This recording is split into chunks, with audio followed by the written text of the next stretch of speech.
Salut les auteurs indépendants.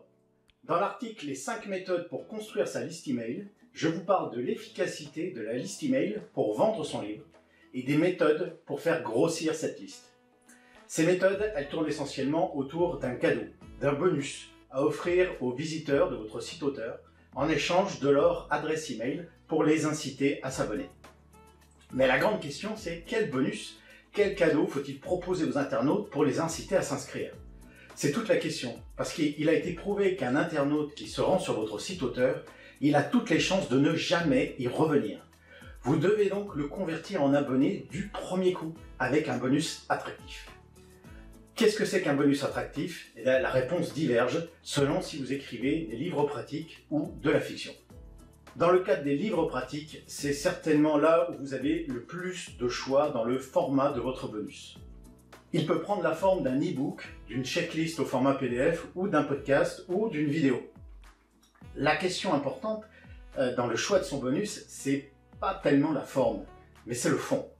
Votre bonus, il doit impérativement répondre à un besoin précis de l'internaute et il doit y répondre tout de suite. Si votre livre pratique il traite par exemple de comment apprendre la plomberie, votre bonus, il devra répondre à une question que se pose votre lectorat. Quelque chose du genre de quel outil j'ai besoin pour commencer, comment changer une chasse d'eau, ou comment est-ce que je peux faire des économies de chauffage. Le but, c'est de susciter l'intérêt du visiteur et de confirmer votre expertise sur le sujet que vous traitez. Alors, posez-vous la question, quel est le plus gros problème de mes lecteurs? Et répondez-y avec votre bonus. Ensuite, c'est à vous d'adapter la forme de votre bonus au fond.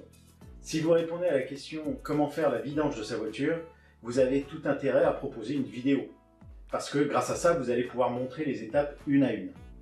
En revanche, si vous voulez donner la liste des 10 meilleurs livres pour apprendre le dessin, une liste au format PDF sera beaucoup plus adaptée.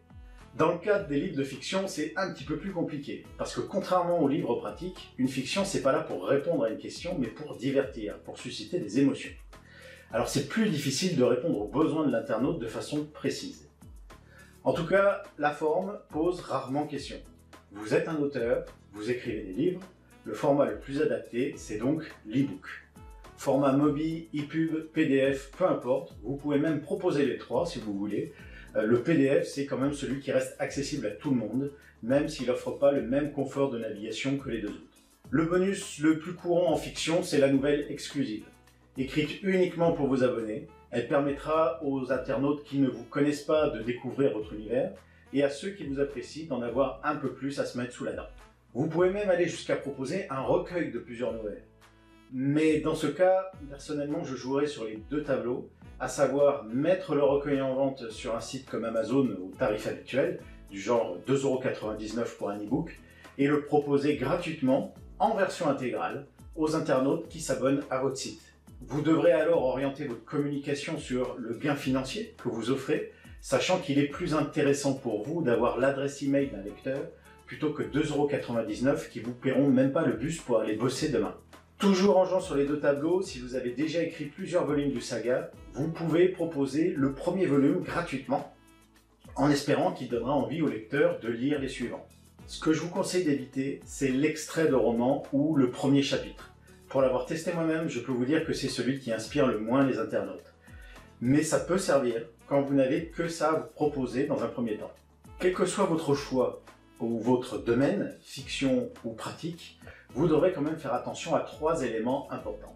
D'abord, votre bonus devra être dans le même genre que les livres que vous vendez. Ça peut paraître évident, mais le but c'est d'attirer les lecteurs qui vont aimer les livres que vous vendez. Si vous êtes un auteur diversifié, vous faites de la fantasy, de la jeunesse, du policier, rien ne vous empêche d'offrir plusieurs bonus, un dans chaque genre. Ensuite, et ça c'est valable pour tous les bonus quels qu'ils soient, vous devrez mettre en avant ce qu'il va apporter à l'internaute.